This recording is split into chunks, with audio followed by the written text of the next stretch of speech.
పరీక్షిన్ మహారాజు గారు దిగ్విజయ యాత్ర చేస్తున్నాడు. దిగ్విజయ యాత్ర చేస్తుండగా ఒక చోట ఒక ఆశ్చర్యకరమైనటువంటి సంఘటన చూశాడు. దీన్ని మీరు కొంచెం జాగ్రత్తగా గమనించాలి. కేవలం మీరు ఒక పురాణ కథగా దాన్ని విన్నారనుకోండి, దానివల్ల ఎంత ప్రయోజనం వస్తుంది అంటే నేను చెప్పలేను.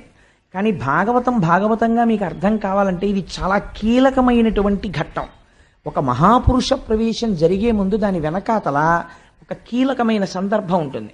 మీరు ఒక బంగారం ముద్ద పట్టుకెళ్ళి అయ్యా నాకు ఒక ఉంగరం చెయ్యండి అని చెప్తే మీరు జ్ఞాపకం పెట్టుకోండి, మీరు ఇచ్చిన బంగారం ముద్ద మీరు కోరుకున్న బంగారు ఉంగరంగా బయటికి వచ్చే ముందు అగ్ని జ్వాలల యందు ఆ బంగారము తప్తమవుతుంది, సుత్తి దెబ్బలు తింటుంది. ఇన్ని పడితే అప్పుడు మీరు కోరుకున్న బంగారం ఉంగరం చిన్న పెట్టిలో పెట్టి మీ చేతికిస్తారు. ఉంగరముగా మారే ముందు, ఉంగరముగా వచ్చే ముందు వెనక ఒక గొప్ప విషమమైనటువంటి ఒక స్థితి నడుస్తుంది.